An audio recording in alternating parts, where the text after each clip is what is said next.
بسم اللہ الرحمن الرحیم۔ السلام علیکم۔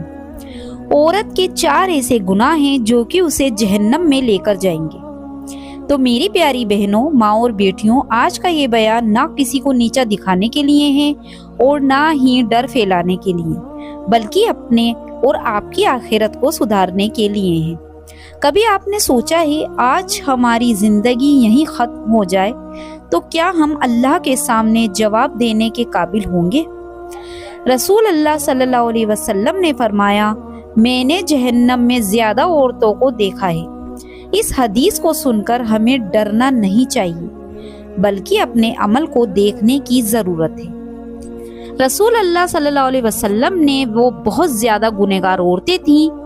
آگے ہم بتاتے ہیں ان گناہوں کے بارے میں جو عورتوں کو جہنم میں لے کر جائے گا۔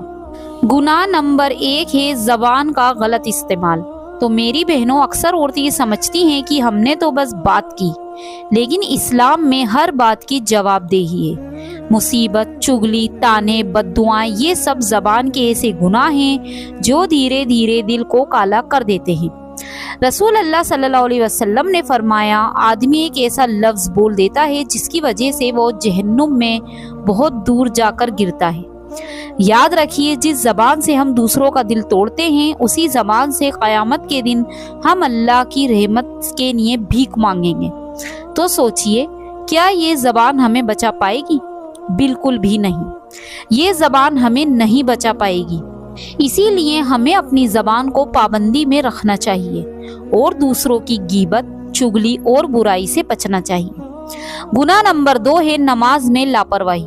نماز صرف ایک عبادت نہیں بلکہ اللہ سے سیدھا رشتہ ہے، لیکن آج کئی عورتیں کہتی ہیں بچے چھوٹے ہیں، ہمیں کام بہت زیادہ ہے، میں تھکی ہوئی ہوں، اور نماز ٹلتی چلی جاتی ہے۔ قرآن کہتا ہے نماز چھوڑنے والے گمراہی میں پڑ گئے۔ جو عورت دنیا کے ہر کام کے لیے وقت نکال لیتی ہے لیکن نماز کے لیے اس کے پاس وقت نہیں، وہ انجانے میں ثابت کر دیتی ہیں کہ اس کے دل میں اللہ سے زیادہ دنیا بس گئی۔ اسی لیے دنیا کو دل میں نہ بساؤ، اے عورتوں، دنیا کو دل میں مت بساؤ، قرآن کو دل میں بساؤ۔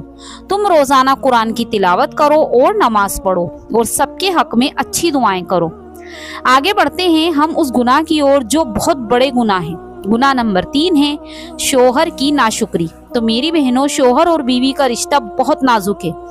رسول اللہ صلی اللہ علیہ وسلم نے فرمایا، اگر عورت اپنے شوہر کی ساری زندگی کی اچھائیوں کو بھول جائے اور ایک بات پر کہہ دے میں نے تم سے کبھی بھلائی نہیں دیکھی، تو یہ ناشکری ہے۔ یاد رکھیے، جو عورت اپنے شوہر کی قدر نہیں کرتی وہ دھیرے دھیرے اللہ کی نعمتوں کی بھی قدر کھو دیتی ہے اور ناشکری نعمتوں کو چھین لیتی ہے۔ اسی لیے اپنے شوہر کی ناشکری کبھی نہیں کرنی چاہیے۔ گناہ نمبر 4 ہے پردہ اور حیا کو چھوڑ دینا۔ اسلام نے عورت کو مجبور نہیں کیا بلکہ عزت اور حفاظت دی، لیکن آج فیشن کے نام پر بے پردگی، سوشل میڈیا پر دکھاوا، غیر مردوں سے بے وجہ بات، یہ سب ہو رہا ہے۔ جب حیا دل سے نکل جاتی ہے تو پھر گناہ اور جہنم کے بیچ کوئی دیوار باقی نہیں رہتی۔ قرآن فرماتا ہے حیا ایمان کا حصہ ہے، اسی لیے ہمیں بے حیائی سے بچنا چاہیے اور اپنی حیا کو قائم رکھنا چاہیے۔ گناہ نمبر 5 ہے جلن، گھمنڈ اور دل کی برائیاں۔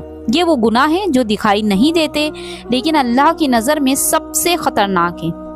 دوسروں کی خوشی سے جلنا، خود کو بہتر سمجھنا، دوسروں کو چھوٹا سمجھنا، یہ سب جلن، گھمنڈ اور دل کی برائیاں ہیں۔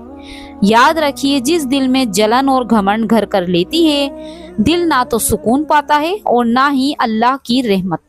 میری بہنوں، اگر آج یہ بیان سن کر آپ کی آنکھیں نم ہیں تو سمجھ لیجئے کہ اللہ ابھی بھی آپ سے پیار کرتا ہے۔ آج توبہ کر لیجئے، ان سنبھلنے کی، نماز قائم کرنے کی، رشتوں کو سدھارنے کی، کیونکہ نیک عورت گھر کو جنت بناتی ہے، سماج کو پاک کرتی ہے اور خود جنت کی حقدار بنتی ہے۔ یا اللہ ہماری بہنوں کی غلطیوں کو معاف فرما، ہمیں اپنے حکموں پر چلنے کی توفیق دے، ہمارے دلوں کو حیا اور تقوی سے بھر دے، ہمیں جہنم سے بچا کر جنت الفردوس میں جگہ دے۔ آمین یا رب العالمین۔ آج اس ویڈیو کو دیکھنے والے ہر شخص کے دل کا حال تو جانتا ہے۔ یا رب، جو چپ چاپ راتوں کو روتے ہیں، جو اپنی تکلیف کسی کو نہیں بتاتے، جو صرف تجھ پر امید لگائے بیٹھے ہیں۔ یا اللہ ان کی ہر چھپی ہوئی آہ کو قبول کر لے۔ یا رب اگر ہم گنہگار ہیں تو ہمیں معاف کر دے، اگر ہم کمزور ہیں تو ہمیں صبر دے، اگر ہم ٹوٹ چکے ہیں تو ہمیں اپنے قریب کر لے۔ یا اللہ ہمیں وہ صبر عطا کر جس کا تو نے وعدہ قرآن میں کیا، اور ہمیں ان لوگوں میں شامل فرما جن کے بارے میں حضرت محمد صلی اللہ علیہ وسلم نے فرمایا کہ جب اللہ کسی سے محبت کرتا ہے تو اسے آزماتا ہے۔ یا رب ہماری آنسوؤں کو زیادہ مت ہونے دے، انہیں ہمارے لیے مغفرت کا ذریعہ بنا دے، ہماری ہر مشکل کو آسان فرما دے، ہماری ہر دعا کو بہترین وقت پر کل عطا کر دے۔ یا اللہ جو رشتوں میں پریشان ہیں ان کے گھروں میں سکون دے، جو رزق کے لیے پریشان ہیں ان کے دروازے کھول دے، جو بیمار ہیں انہیں شفا دے، جو دل سے ٹوٹے ہیں انہیں اپنی رحمت کا احساس کرا۔ یا رب ہمیں دنیا کی نہیں اپنی محبت عطا فرما، ہمیں سب شکر اور یقین والا بنا، اور جب ہم روئیں تو ہمارے آنسو ہمارے لیے جنت کا دریا بنا دے۔ آمین ثم آمین۔